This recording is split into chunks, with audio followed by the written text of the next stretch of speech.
In 28 years, I've watched 5 GMC engines refuse to die while everything around them wore out. These are the ones I'd never let you sell. If you've got one, you're sitting on treasure. I'm Dale. Here's what nobody tells you when you're thinking about letting a truck go. The body rusts, the interior wears, the suspension tires, but underneath it all, some of these engines are just getting started, and they'll outlast the truck they came in. The market's figured that out. The good ones get harder to find every year, and the people who know don't sell. So here are the 5 GMC engines you should never let go of, counting down to the one I'd fight you over. Let's get into it. Number 5 is the underdog nobody ever brags about. The 4.8, the LR4.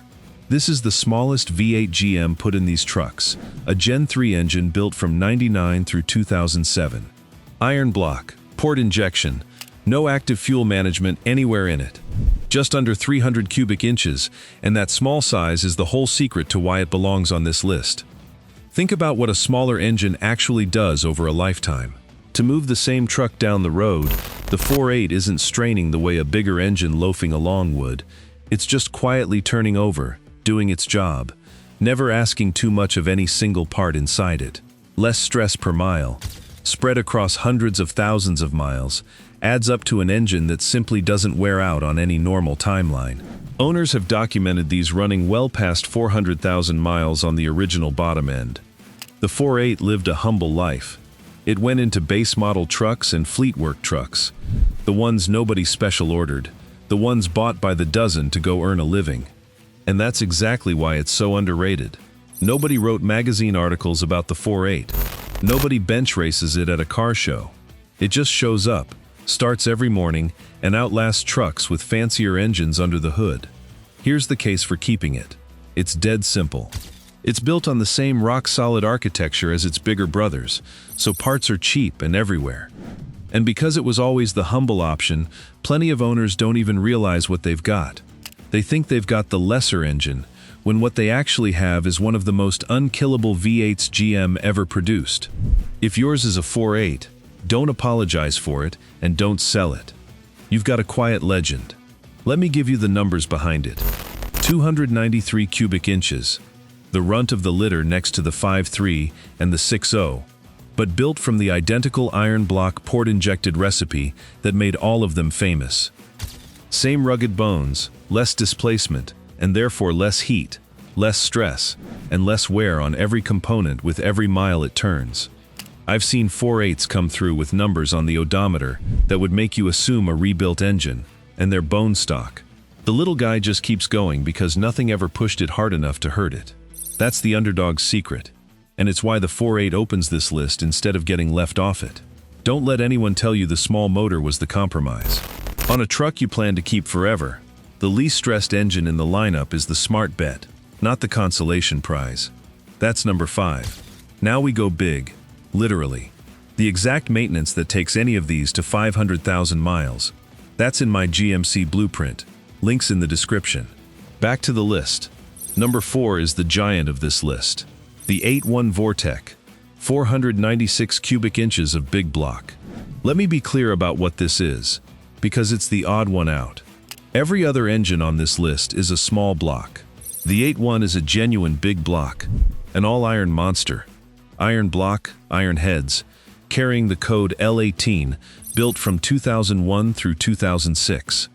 It came out of the same lineage as the legendary 454 big block, and it makes 340 horsepower and 455 pound-feet of torque. And like everything here, it never had active fuel management. Not for a single model year. Here's why it lasts forever. GM engineered the 8.1 to near medium-duty standards, bus-grade toughness, and then put it in pickups and asked it to do far less than it was capable of. An engine built that heavy, running that far below its limits, barely registers the work. It went into the 2500 and 3500 HD trucks, the Suburban 2500, the big vans, and a whole generation of motorhomes. These routinely go 250, 300,000 miles and keep pulling, because there's simply so much iron and so much margin built into them. And the torque, nothing else on this list even comes close.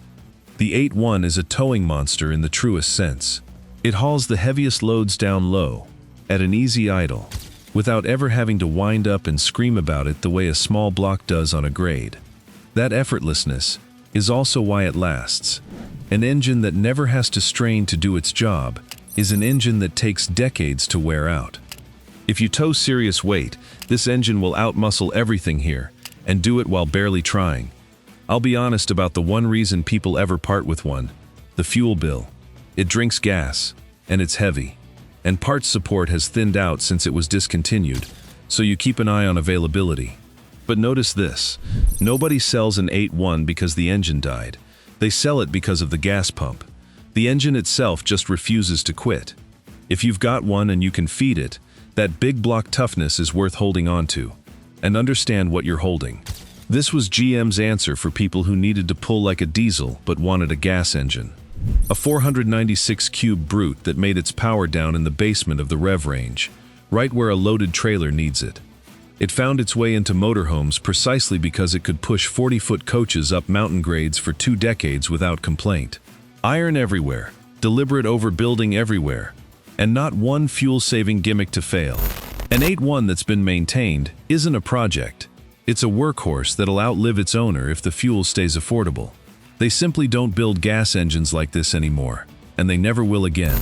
Emissions and fuel rules killed the big gas block for good, which means the 8.1 isn't just rare. It's the end of a bloodline. That's the top of the list still ahead.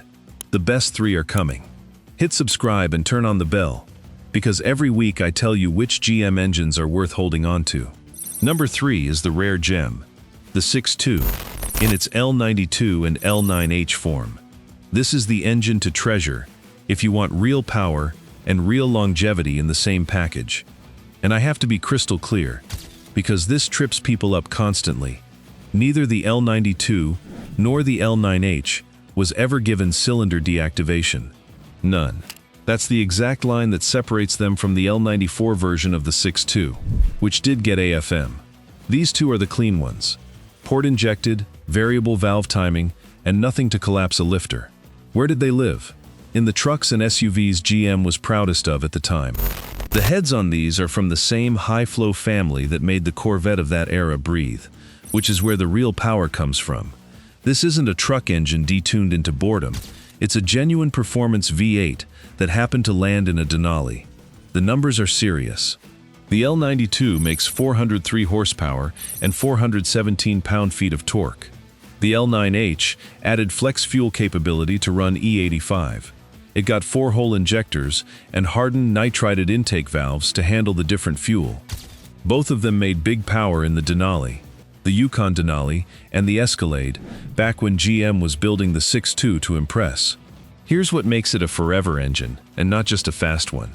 Because it's port-injected, fuel washes across the back of the intake valves on every cycle, so it never suffers the carbon buildup that chokes the direct injection engines that came later. No AFM means no lifter failure mode. No direct injection means no carbon problem. You get the horsepower without any of the traps GM built into the 6.2s that followed. It's genuinely the 6.2 GM should have kept building. These are rare and sought after now, and the people who understand engines know exactly why. If you've got an L92 or an L9H, you're holding a high-power engine that's also built to go the distance. A combination that basically disappeared from the lineup after it. Don't let it go, and watch what's happening to their value. Every year, more of the 6.2 world is direct injected, deactivated, and complicated, which makes the clean port-injected ones look better in hindsight, not worse. The enthusiasts who swap engines have caught on. A good L9H core is worth real money to the people who know, because it gives them power and a clean valve train in one shot. When the market is quietly bidding up the exact engine you already own, that's your signal. You're not sitting on an old 6.2. You're sitting on the one everybody else wishes they'd kept. And it drives like the power engine it is. Strong everywhere, eager to rev, with a bottom end that shrugs off the extra output. That's the rare trifecta. Fast, refined, and built to last. Most engines give you 2 of those at best. The L92 and L9H give you all 3, which is exactly why they don't stay for sale long. We're halfway, and the best 2 are still coming. Hit subscribe and turn on the bell. Every week I tell you which GM engines are worth holding on to. Number 2 is the people's champion, the 5.3, the LM7. If there's one engine on this list that the most owners actually have, it's this one. The LM7 is the Gen 3 5.3, built from '99 through 2007. Iron block, port injection, and no active fuel management. This is the pre-AFM 5.3, the one before GM added the cylinder deactivation that turned later 5.3s into headaches. This is the good one. It's the most common truck V8 GM ever built, and that ordinariness is exactly why it's a keeper. When something is that widespread, everything about owning it gets easy. Parts are everywhere, and they're cheap. Every shop in the country has worked on 100 of them and knows every quirk. And it's the undisputed king of the LS swap world, which means there's an endless supply of knowledge, upgrades, and support behind it. Nothing on this list is cheaper to keep alive. And keep alive it does. These run 250 to 350,000 miles as a matter of routine. The only things you'll ever really deal with are small. An intake manifold gasket, the O-ring on the oil pickup tube. Cheap, well understood, driveway simple stuff. Nothing that threatens the life of the engine. Here's the thing about the LM7 that most people miss. It's underrated precisely because it's ordinary. It never made headlines because it never needed to. It just starts, runs, and refuses to stop, decade after decade. Owners look at that plain 5.3 and think it's nothing special, when the truth is, it's one of the most reliable, most affordable, longest-lasting V8s ever bolted into a truck. If that's what you've got a champion. Keep it. And it wasn't only in the pickups. The LM7 powered the Tahoes, the Yukons, the Suburbans, the Express and Savannah vans. An entire fleet of America's workhorses, run hard for years, and still on the road today. That kind of production volume created something no spec sheet captures. A support network so deep that you will never be stranded owning one. Every corner parts store has what it needs on the shelf. Every backyard mechanic has built one. The knowledge is bottomless. When your engine is the single most common V8 in the country, keeping it alive stops being a worry and becomes an afterthought. That's a form of immortality most engines never get. Not because they're weak, but because the world forgets how to fix them. The world will never forget the LM7. And there's a reason it earns loyalty the moment people understand it.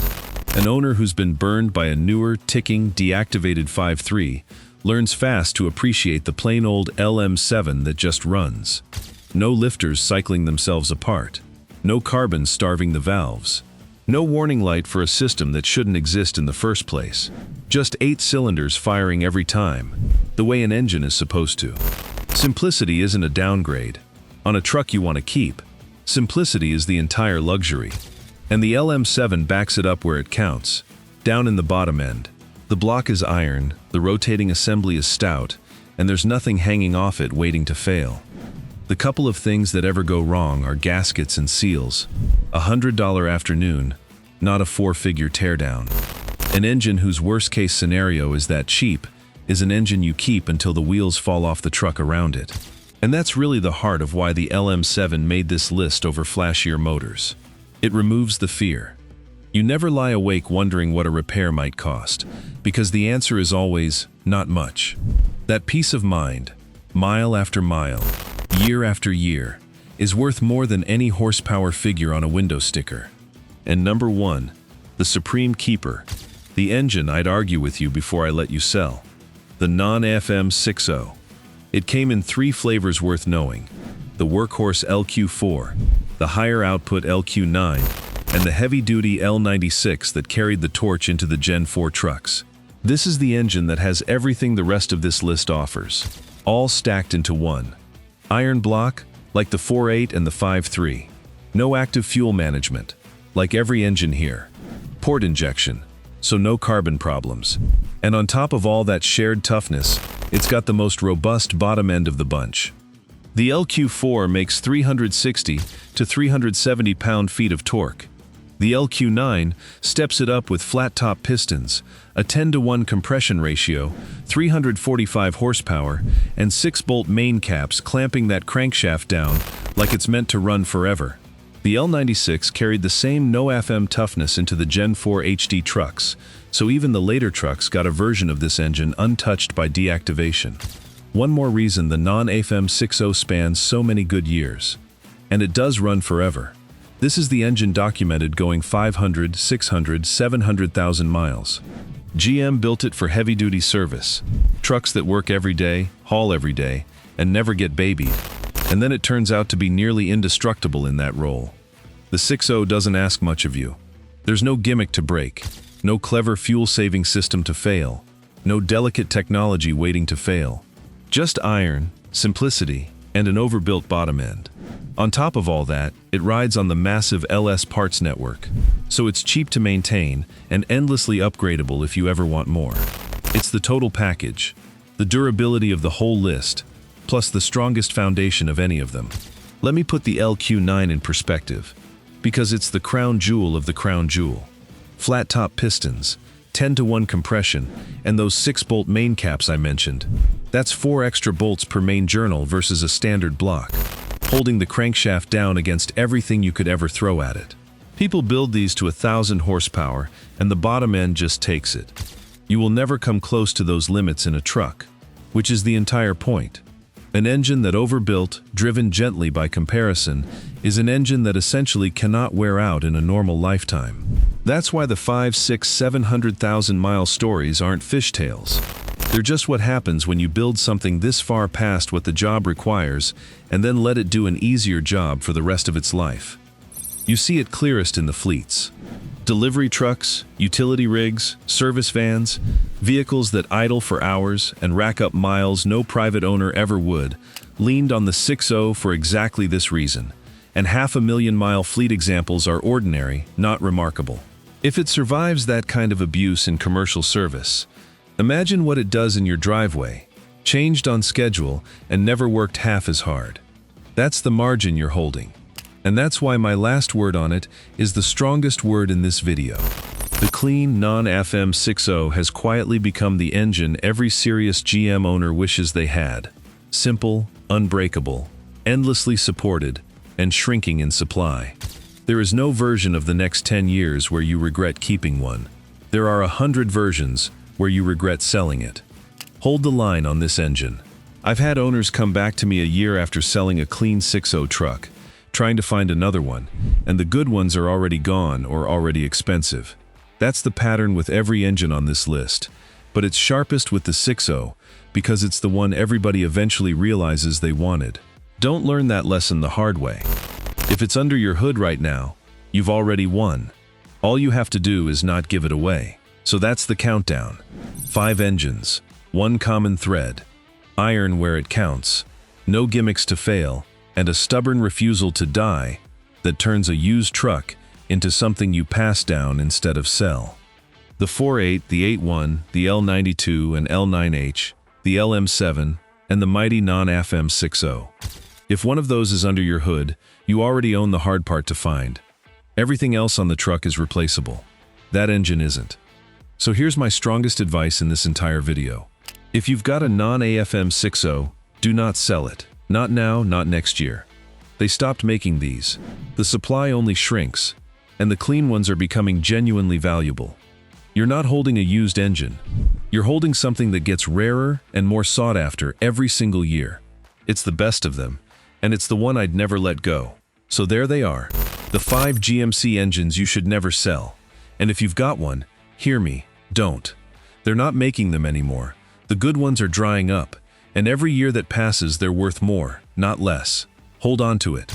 And if you want the exact maintenance that carries any of these past 500,000 miles, that's my GMC blueprint. 1 PDF. No mechanic, no lift. Links in the description. Hit subscribe. Next week, I'm showing you the upgrade that makes a keeper last even longer. See you then.